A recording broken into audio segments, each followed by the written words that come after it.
All right, going live. I'm gonna put me on here. We're gonna wait a little bit for folks to get here. Hey, how's it going? I'm Sam Tinnesz. I am going to be hosting today. I'm so stoked that Spin has allowed us to do this here. It's going to be so awesome. Big shout out to Daniel. Yeah, I'm Sam Tinnesz. I am an alternative artist and songwriter from Nashville, Tennessee. I do mostly, I've worked a bunch with Ruel, who is kind of used on a ton of TV and film things, like movie trailers and TV shows. But I also worked with banners, and I have a feature on the new Kygo record called Don't Give Up on Love. So that's pretty fun. And I was a writer at first, and then I kind of transitioned into being an artist. And with my artistry, I kind of found a couple songs that have gone viral, one being Play With Fire, that's gotten almost 100 million streams. So I'm really stoked to be here doing this. I just want to give you a little background so you know who I am. But today I'm doing Battle Talks Live with Brandon Boyd.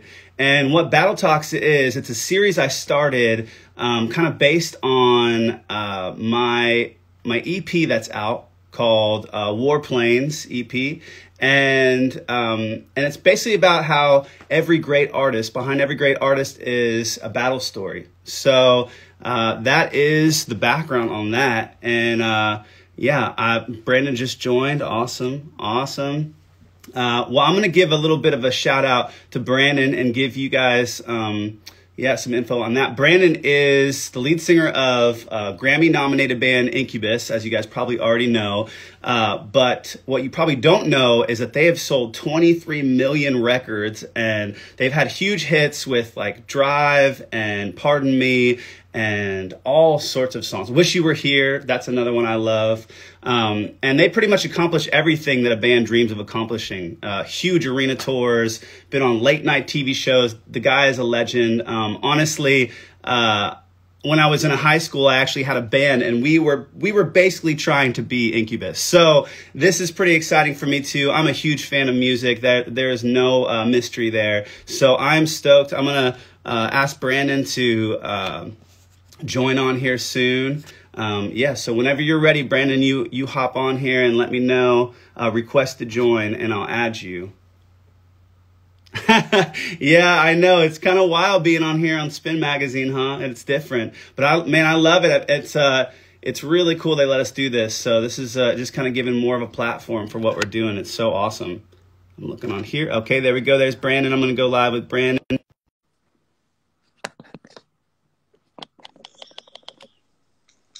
Hey, what's up, man? Hey, how are you? Good. Good morning. Good morning. Yeah, it's like 10 o'clock where you are, huh? Yeah. Awesome. I've been up since the butt crack of dawn, but it's still morning. Where are you? Yeah, are you an early riser? I'm in Nashville, Tennessee. Oh, nice. I am actually. I usually wake up with the sun, and I have a lot of help with that by my elderly French bulldog, Bruce. He wakes up before the sun. So he's my little alarm amazing. Clock. Yeah, pets are the best at that. They wake up at like butt crack of dawn for sure. Yeah, they're on a whole different like cycle, so I just follow him. That's awesome. Well, man, I've been a big fan of your work, so I'm excited to get to talk about some things, some of your music. You might have heard some of the intro, but basically what I do with these is I kind of go through and I talk about, people's battle story. And for me, that's just like all the struggle and the craziness you've been through to get to where you're at. And so, when I was first looking at it, it seems like you guys have had a crazy long journey in the beginning, even from 1991 to 1996, when you actually had a span of signing to Sony. What were those early years like? Like, was that cutting your teeth? Were y'all in van and trailer, or like just driving your cars and just like staying in the same hotel room when you're touring and that kind of crap? Or like, yeah, we did the full get in the van thing. That was kind of almost like the ethos from the time we were young.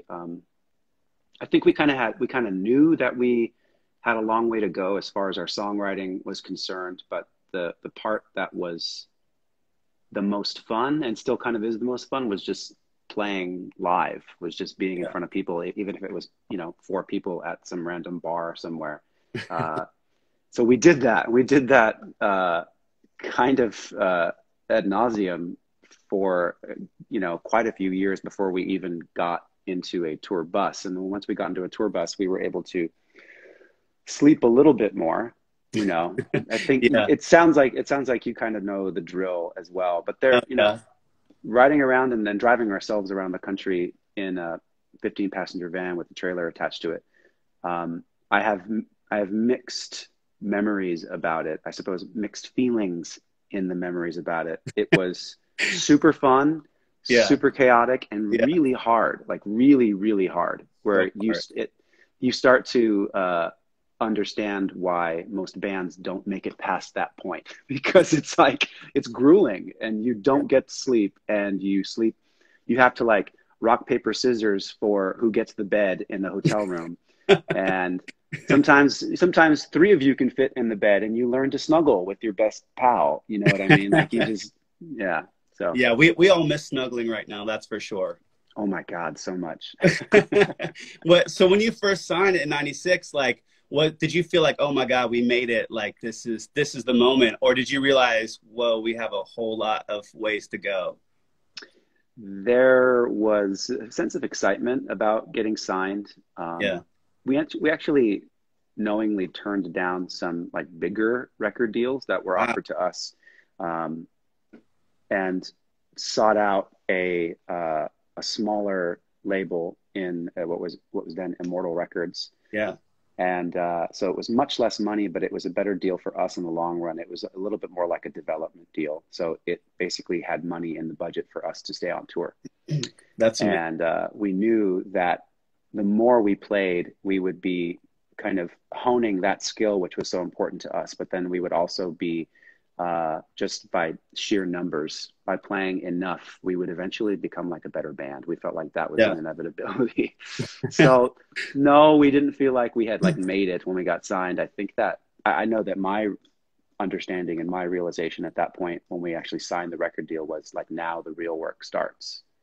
Yeah. Um, I think a lot of young musicians can get kind of swept up in the excitement of merely getting signed, and because getting signed is it's a difficult uh, thing to do, to get some Yeah. strange financial entity to believe in you enough that they're going to throw money at you and cross their fingers and hope that things go well. But Yeah. then after that, that's truly when the real work begins. So Yeah. we've always been down for the work part.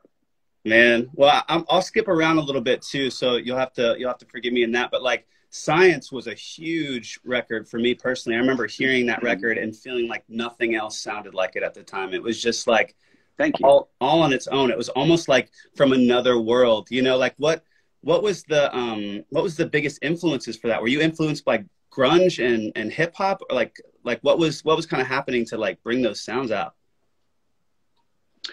We were still very much kind of cycling through our biggest influences at that point in time, Yeah. as many young bands do, if not all young bands do. You even said it in your intro. It's like when Yeah. we first start playing music on our own, most of the time we're kind of just emulating or imitating our most cherished bands.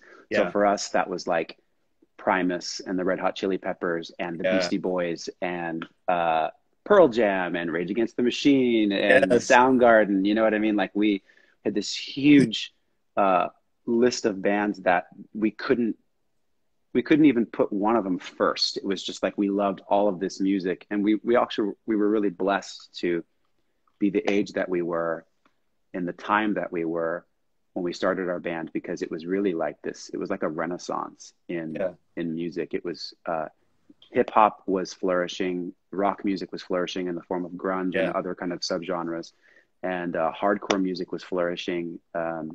There's so much. It was just like it was like a rainbow of influences, and we weren't picky. we just were like, this is all amazing. We want to be in a band too. Yeah. So we just kind of that. And so Science was a result of us still very much sort of sifting through all those influences. And it really took until we started writing the album after that, which became Make Yourself, that we really started to naturally kind of filter those influences, and not, we were actively trying not to sound like anybody, but we were honoring, and that's how you truly honor an influence, is by speaking it aloud, like we are referencing this, but we're running it through this kind of vast filter of our young life experience. And that's how we started to develop our own sound, I think. That's cool. That's super cool. Yeah, I kind of can't believe they didn't pull a single from that record. Like, was there no radio single from that record? We did have a single from that record, but it was only sent around to college radio stations. Okay, like AAA. Okay, that makes sense. Yeah, so it was a song called A Certain Shade of Green. Yes, okay, that's the one that I thought. I was like, why didn't they send that one? I'm like, that one's the one. Yeah, they did. They just sent it to, it was in a much more limited play. And we got a little bit of play on college radio stations and did a lot of gigs around those kinds of things. And we made a music video too, and it's ridiculous, but it's awesome. That's one I haven't seen. I've seen like the Pardon Me one and a bunch of others, but I need to go back and check that one out. We have some like pre-budget music videos, like before we had money to spend, that are truly terrible, but in the best possible way. That's crazy. That's so funny. Yeah, like when you have no money, but you want it to look super dope, so you just come up with the coolest ideas possible. Sometimes a vast budget can be a hindrance, because if you don't have a good idea, it doesn't matter how much money you throw at it. And we've made those videos too. That's amazing. I was looking at this too. I'm like, thinking about your voice, I'm like, no one else kind of sings like you. Like even from like the kind of like rappy stuff in Science to the more kind of sung out stuff and Make Yourself, like, where did you, like, what are your vocal influences? Like, who do you like love that are great singers to you? That's a really good question. It has changed over the years. It started from a particular place when I knew that I wanted to be in a band. And when we started our band, I was very, very enamored of the way that people like Chris Cornell sang, and Mike Patton from Faith No More and Mr. Bungle was a big influence. But I was also really inspired by a pretty large handful of female singers too.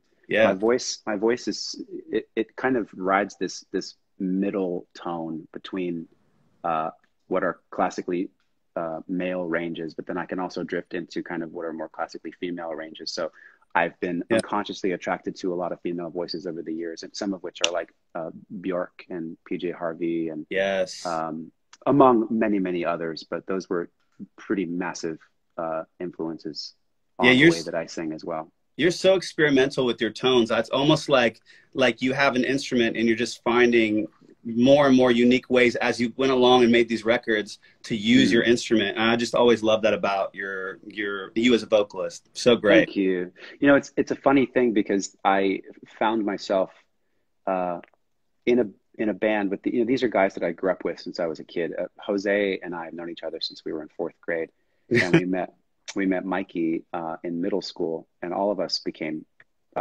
close friends around our love of skating and surfing and art.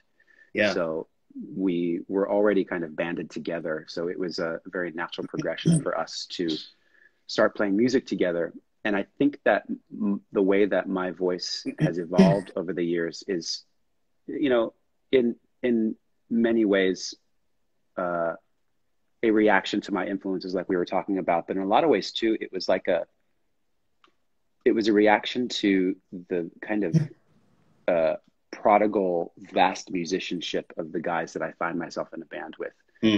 Michael and Ben and Jose and Chris, they're like crazy musicians. They're really wild technicians. And to a degree that I have a hard time even comprehending sometimes. So when I write music on my own with a guitar, on the piano or drums, it's like I can do it, but it's a lot more rudimentary, and I can get some cool stuff out of it. And I've done some solo records and things like that. But the musicianship is definitely on a lower level, and that's okay.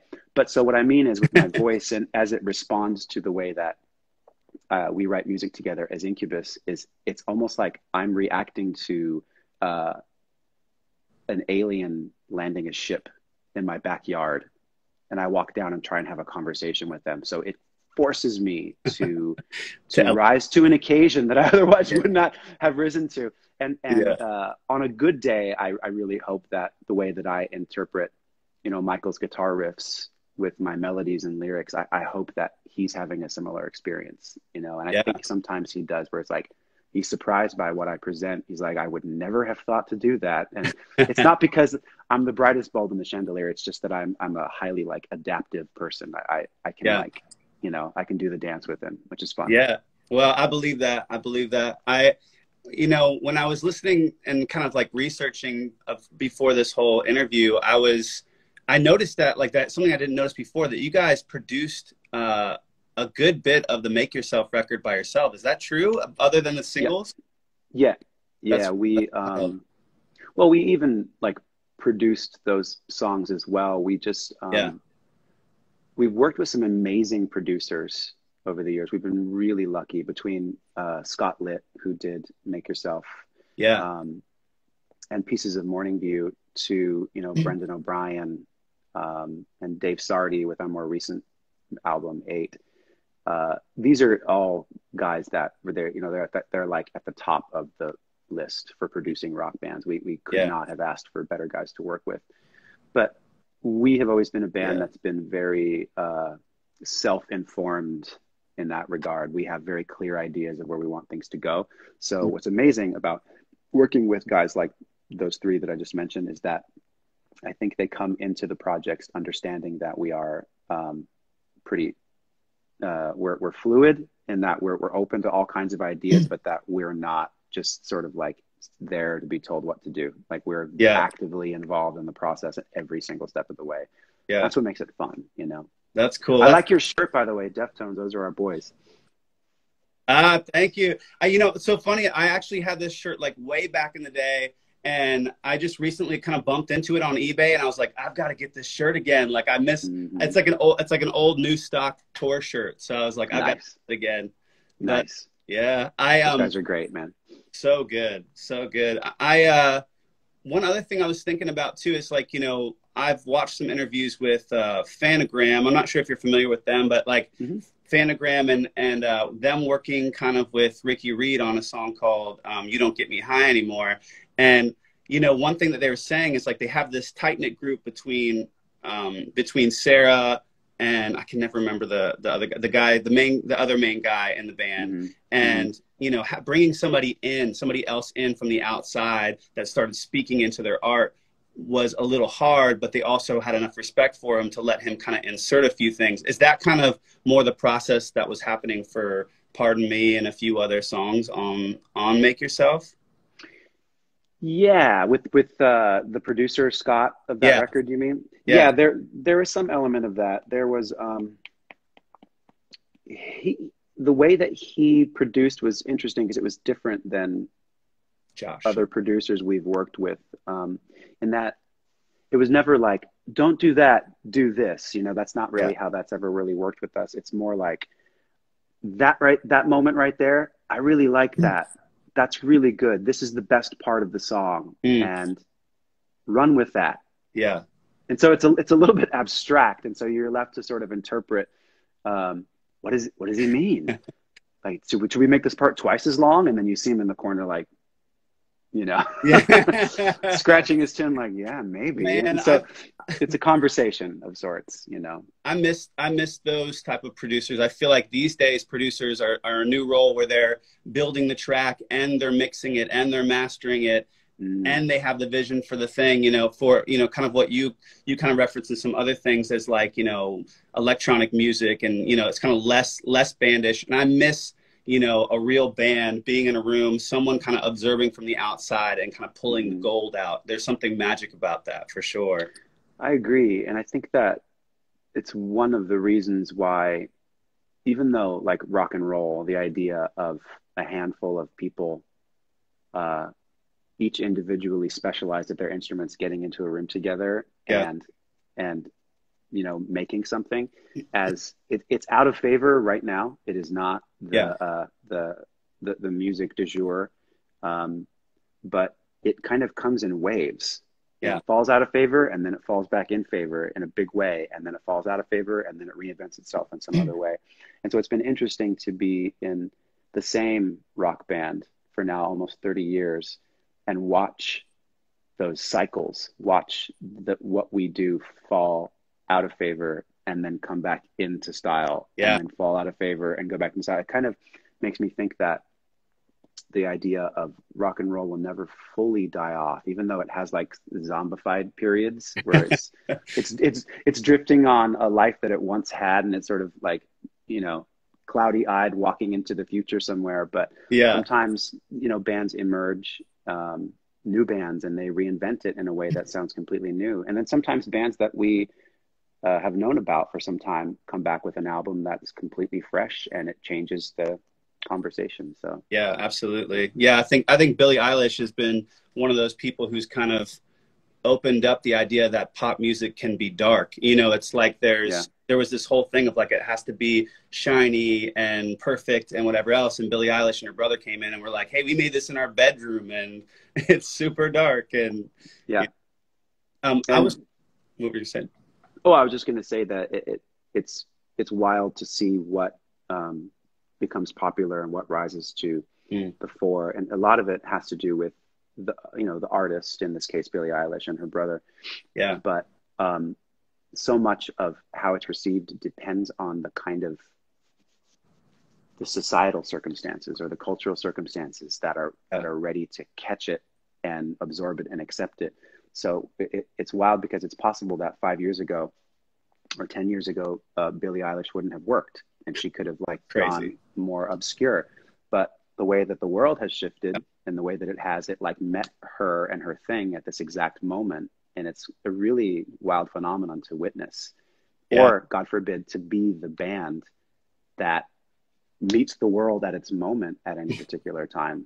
There's a little bit of like synchronicity that's involved there. But anyway. Yeah, absolutely. That was one thing I was going to ask you about, pardon me, on that Make Yourself record, is like, it feels like it might have been a little bit of ahead of its time, because the more I read about it, the more it seems like you guys fought to make it a single, fought to get radio to really come onto it. And then fans were so over the top about how much they loved it that people couldn't deny it anymore, and they just started playing it all over radio. Is that how it felt to you?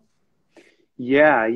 We put it out as a single, and it did better than anything we'd put out before, because our record label finally started like shopping it to like actual like rock stations and alternative rock stations and things like that. So it started getting a little bit more, but it was nothing really to write home about. And our plan was to just stay on tour, so our shows kept getting bigger, and that was part of the thing that started to inform some of the radio stations, where I think that the thinking was there was a band that a lot of people are going to watch, so maybe we should listen to what they're doing. So they played it a little bit, but it wasn't until Mikey and I started to take that song in particular to radio stations physically. We would show up in the morning and to do like a morning interview on a local rock radio station while we were on tour, and then we would perform the song for them acoustic. And I think that by performing it acoustic, it kind of showed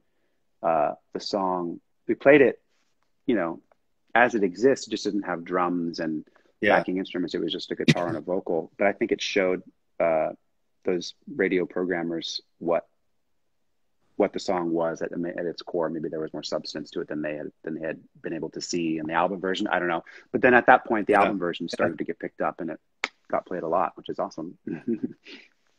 I feel like there's something spiritual in a moment where you're with the two people performing the song, and you're the audience, and you get to experience that song in real life. It's different than just pressing play on a CD or streaming it. So they probably were just feeling like just the power of the music that you guys were making. I mean, that's a cool story. I didn't know that you guys were doing like kind of a radio tour, and that's what kind of pushed it over the edge. That's cool.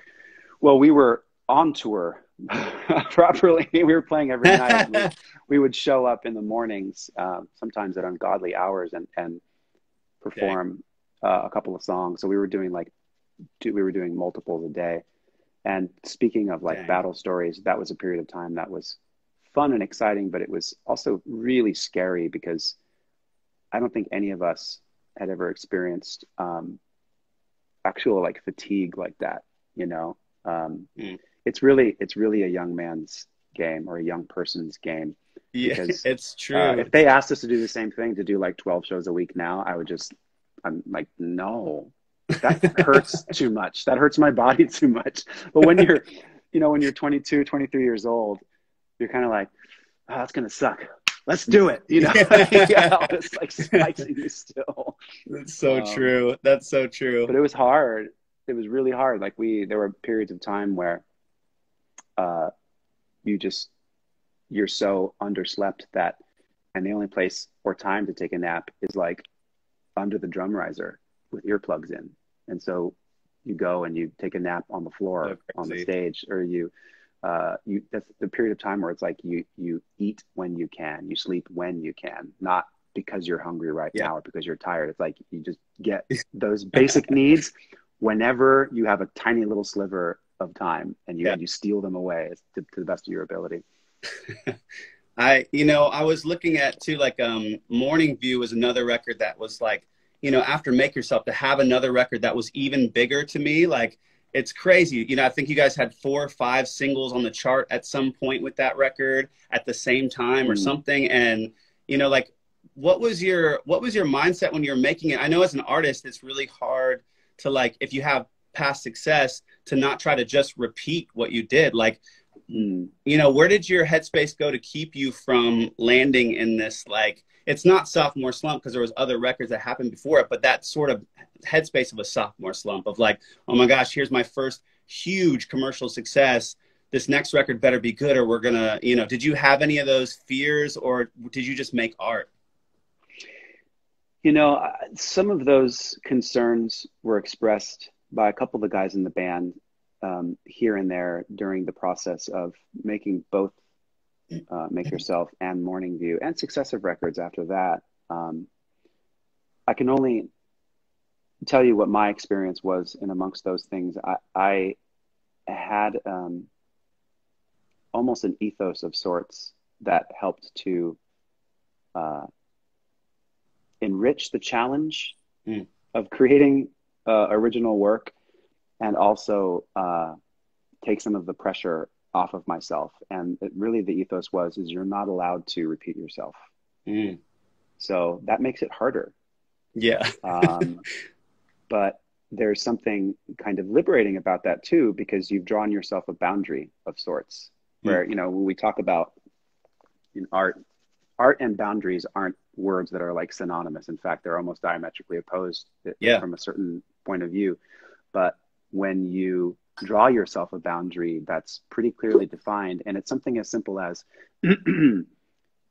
don't do the same thing that you did before, Mm.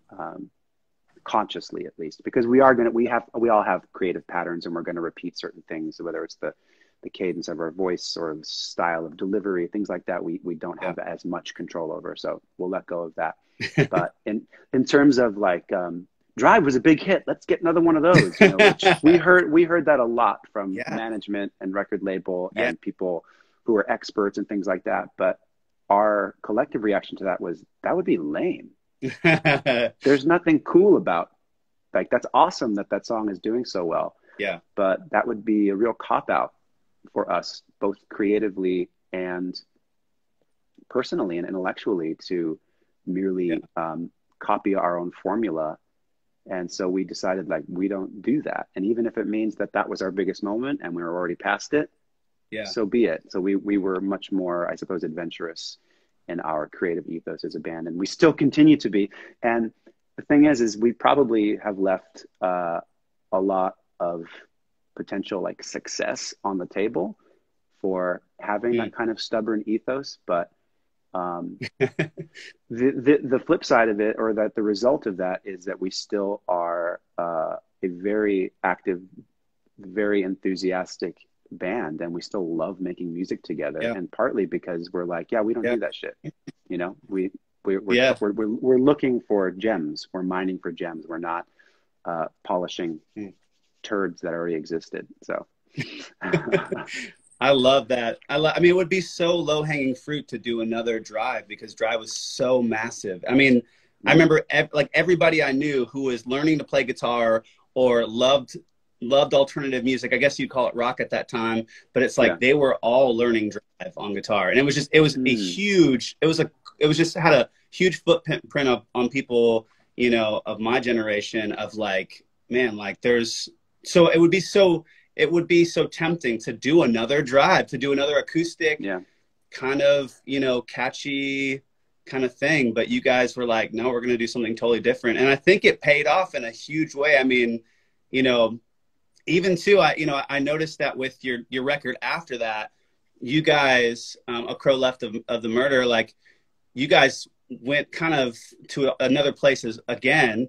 And, you know, and I kind of like what I loved about when I read more about the story of that record was that you guys are, I don't know if it was you guys or people you surrounded yourself with, but the business savvy of you guys was so inspiring because I think as artists, like people like you can get, you know, so taken advantage of who are super artistic and love to just, I don't know, just to create art and that you do it for the passion and for the love of it. But what I love about it is that with A Crow Left of the Murder, you guys went back and said, hey, like, we want to renegotiate. Like, we want to make our deal better. We need to be also participating in the lion's share of what's happening. And, you know, the way the music industry is going right now, it's just the artists aren't seeing as much of the income. And so, you know, my question to you was like, whose idea was that to do that? Like, have you guys always been business savvy, or did you just surround yourself with smart people? I think that there's a little bit of both of that. I can't claim to be terribly business savvy, but I'm also I'm not entirely ignorant as to the goings on. Because from a certain perspective, it isn't rocket science, the business side of the record industry or any sort of entertainment industry for that matter, but it is loaded with really exotic legal language that is sort of meant to intimidate people from really understanding the elements of the deals that they sign. And that's why you hear story after story. In fact, it's more commonplace than not to hear horror stories about the kind of deal that people get. Yeah. And it's one of the reasons why today we're an independent band. And it's, there are some wonderful things about the music industry of the past and the present. I have to offer that caveat because we are a band that benefited mightily from that older record industry paradigm.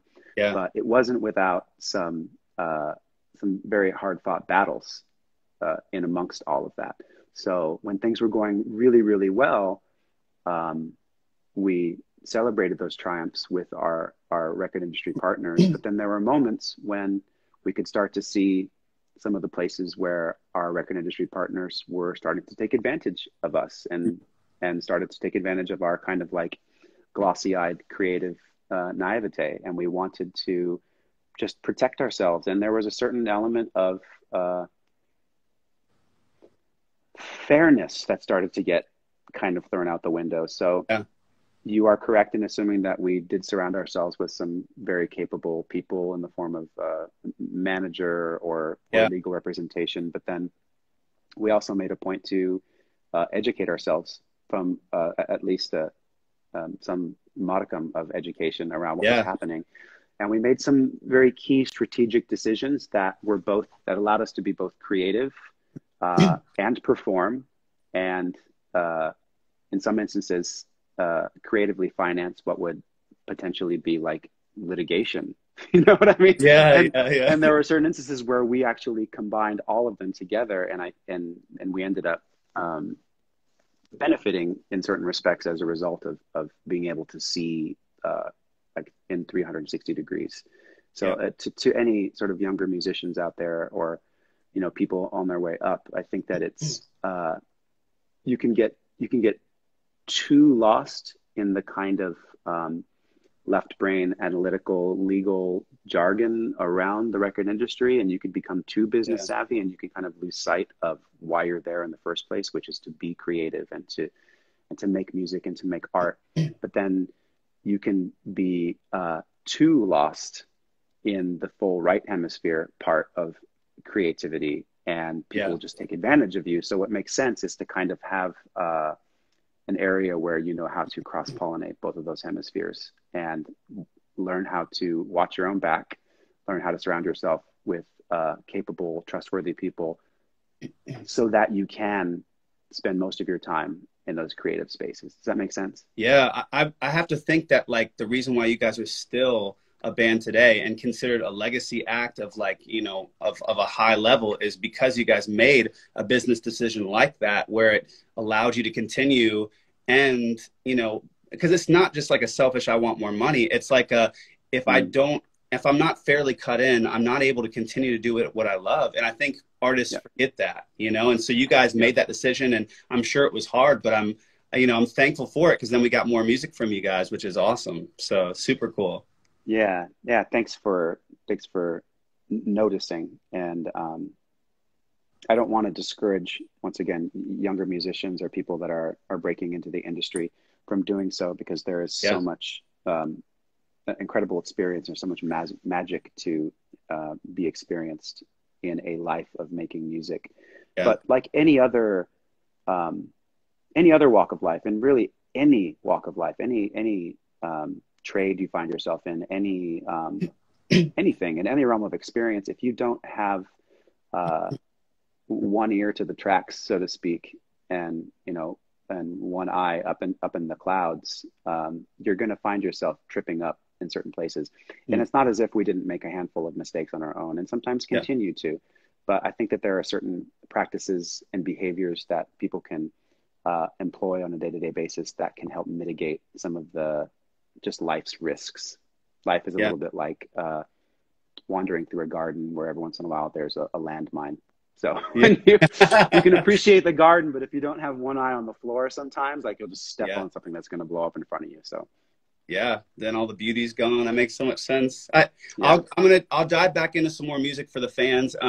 You know, when I listened to Megalomaniac, that was such a cool turn from Morning View. You know, it's like I love the return of like the harder, like more sciencey kind of rock thing. And you know, was it, you know, this is kind of part of that song, but was it hard going through the controversy of people attaching it to a presidency and a political thing? Was that hard even in that time before?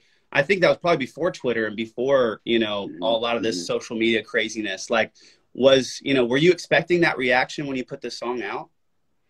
No, I was not. And I think that for the most part, like the people who were already aware of our band, which at that point was, you know, a lot of people, which is so amazing. I think that they just enjoyed the song. It was really, the reaction from a kind of politically reactionary point of view was definitely a smaller subset of people, but people were very quick to associate it with the Bush presidency, and probably in no small part because we made a music video with this amazing director, Floria Sigismondi, where it was pretty overtly attacking the Bush administration and his ties to big oil and that kind of addictive consumption of that, you know, that whole idea. So, but we were still, you know, I'm still a very idealistic person. And I was probably the same level of idealism then, but with a little less perspective. So I wouldn't change anything, but there definitely was some blowback for sure. I remember like walking down the street once in Santa Monica when that single was kind of all over the place. And a few times like random people like chided me. They like criticized me on the street for having, so weird. And this is way before social media. I don't think it existed yet.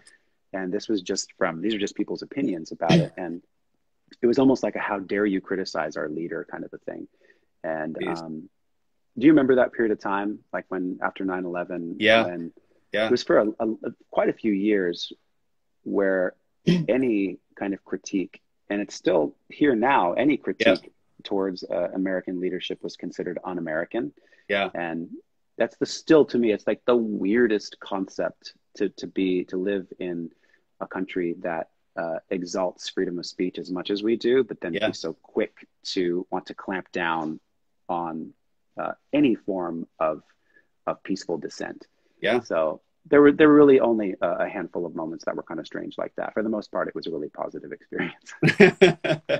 Yeah, I can imagine in that time. I mean, it's even more so now with all the trolling on all these social media things, but the blowback is real and the cancel culture is real, and it's very strange. It's a very strange time to be alive and to have opinions. To have any opinion is to have the chance of being canceled. So that's kind of it's not fun. That.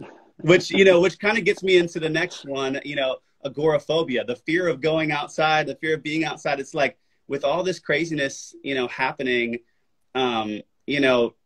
it's kind of crazy how relevant that song from that record from such a long time ago is so relevant now, with the pandemic and the rioting and everything else going on, there's probably a lot of people who are just staying inside and not even just staying inside in a physical way, but in a way of like not connecting with people and feeling fear of, I don't know, just everything. So like when you guys went and did this new version of Agoraphobia, like what kind of triggered that for y'all?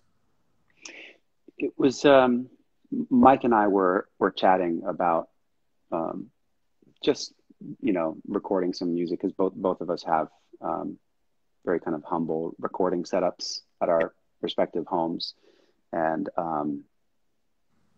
we were musing about how there are kind of a good handful of Incubus songs that feel weirdly relevant right now, and they had relevance to us and hopefully to some people that listened to them when they first came out, whether it was in 1999 or whether it was in 2003, in this case, 2003, 2004 with Agoraphobia. But that song in particular spoke to the moment in a way that was almost like comically relevant. It was like, this is so on the nose, it's almost weird. And then we went back and forth, was like, is that lame for us to kind of put that out again, put out a single from a record that's 17 years old? And then we kind of just, I think we both shrugged our shoulders and we were like, I don't fucking care. Let's do it. It's a cool song. Let's do it again. So he sent me the acoustic guitar track that he recorded at his house, and then I recorded the vocal here at mine, and then I masked up and went up to his house with my camera, and I filmed him playing it, and then my girlfriend filmed me singing it here, and we kind of threw it together in the video that we put out. And it's interesting because the song was never encouraging a collective agoraphobia. It was more expressing, I suppose, a sentiment that we were feeling around that period of time in 2003, 2004, that has now reemerged, but in a much more dramatic way. I don't think that I have ever experienced a time in my lifetime thus far where there has been a kind of collective fear of literally going outside, expressing your opinion out of fear of being canceled, to your point before. It's so strange. It almost has rings of a sort of like a fictional dystopia that we've all been reading about and seeing movies about. And then all of a sudden you start to ask yourself, like, oh my God, were these movies just predicting the future, or is this art imitating life, or vice versa? It's such a strange time. We will be talking about, arguing about, and making movies about and writing books about this period of time that we are all living through right now for the next 100 years. It's true. It's crazy to think about that. Like this is a huge moment in history. I mean, so many huge things are happening. Yeah, I was I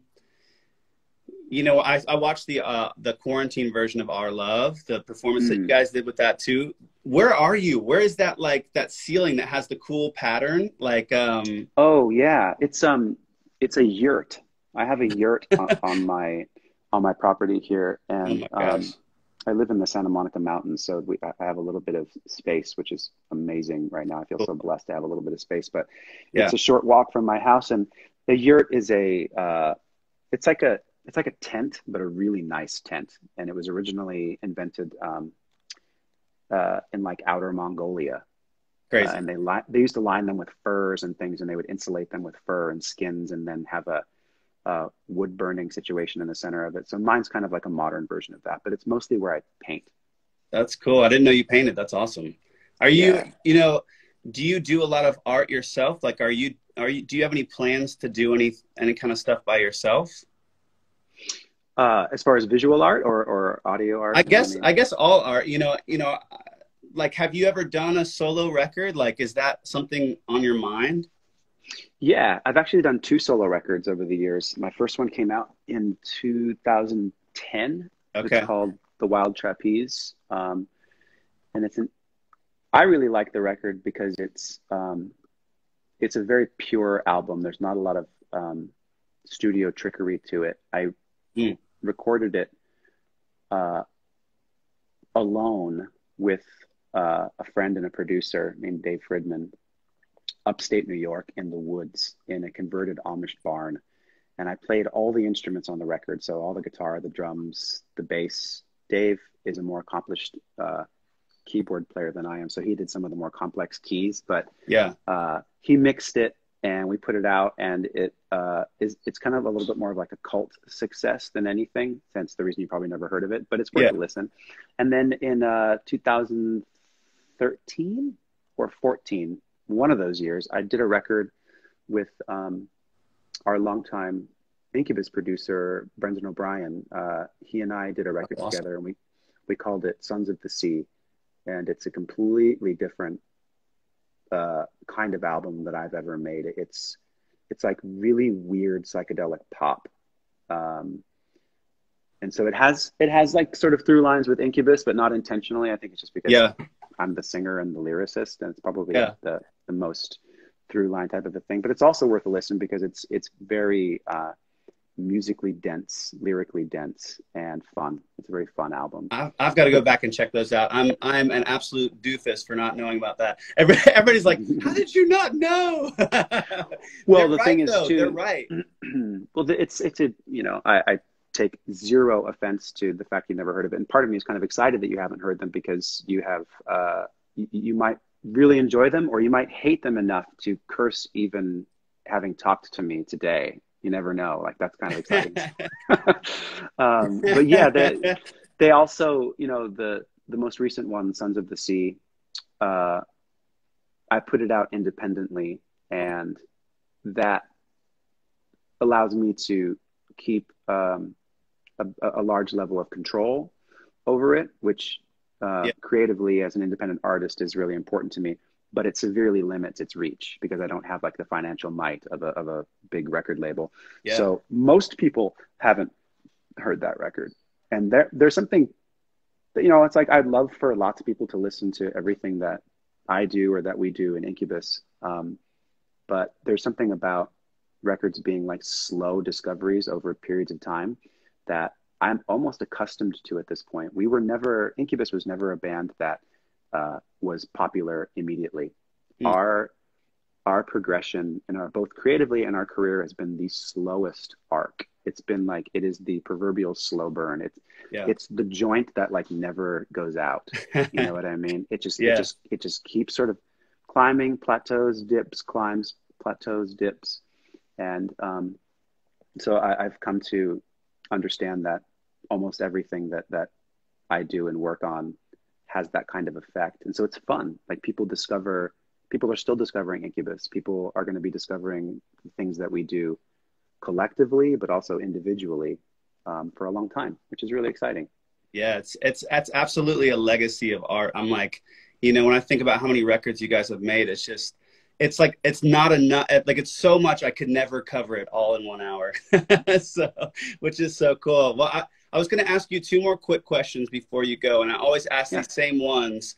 And you can give quick answers or long answers, whatever you're feeling. I know it's going to kick us off in 10 minutes, but I wanted to ask you, if you could name one battle that's the hardest personal battle that you've been through and how you overcame it, what would you say that was? Ooh, wow. I am no stranger to personal struggle or collective struggle for that matter. So I don't even know where I would begin.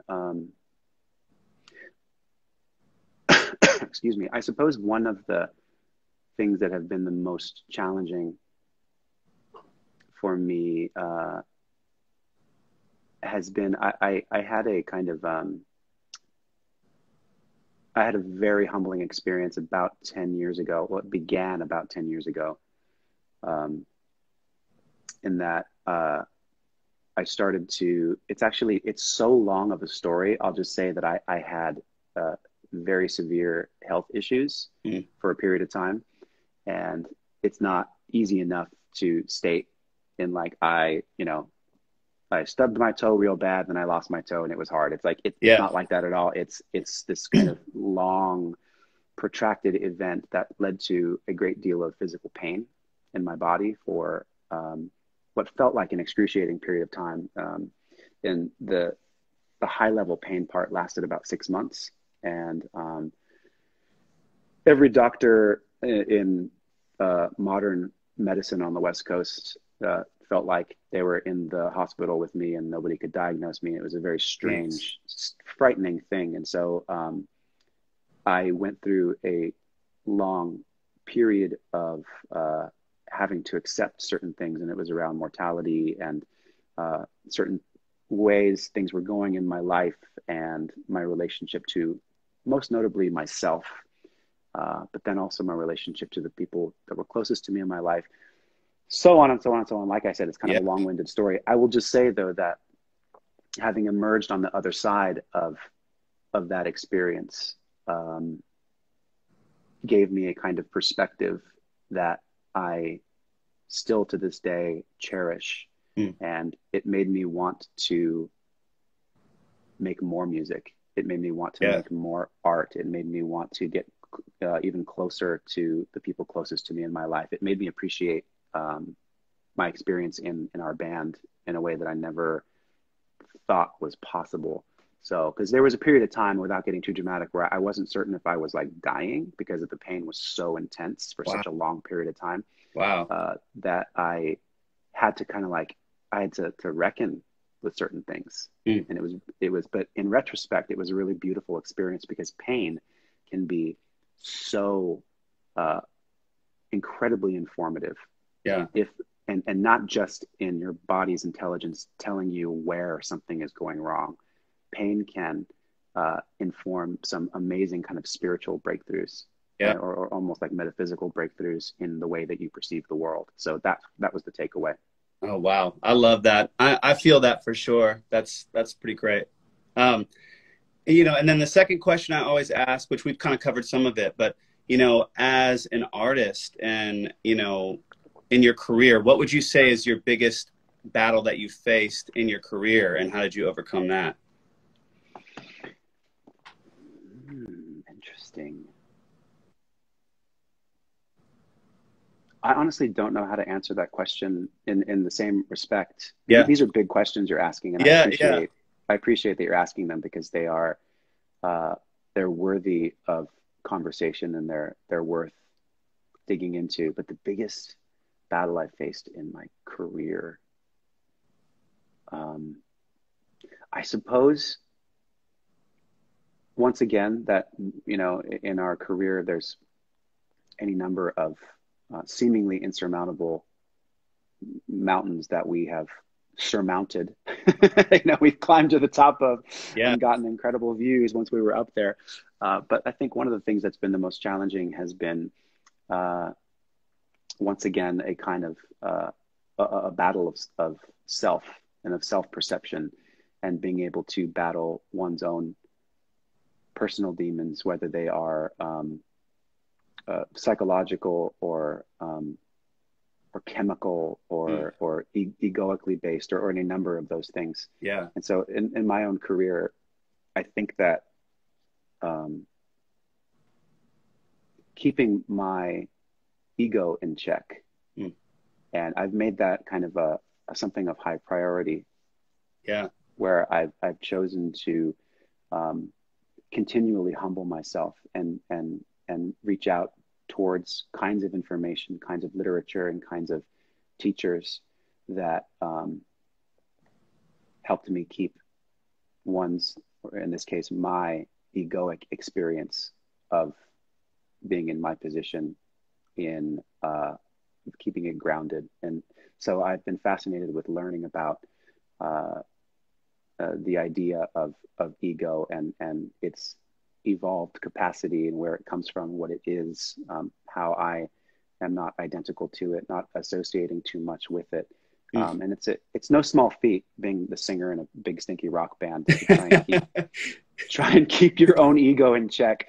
Yeah. Because we can, and it's happened to the best of us, you know, we can so easily get kind of swept up in the intoxicating roar of the crowd and think like, I must be amazing. They're all cheering for me, you know, but there's so much toxic danger in that, in resting in that place. So what I've been learning to do, and it's a process, you know, what I've been learning to do over the years is to enjoy those moments when they're there, but then kind of see them for what they are, to step into the role when it's the time and place to do so, and then step back from it when it's time to do so, because you can't walk from the stage in front of 20,000 people into line at your local coffee shop and expect the same treatment. You know, it just doesn't work. And if the things that we're doing, whether they're creative or in any walk of life, if they don't lead to a bigger, more enriched understanding of our lives, then they're kind of for naught.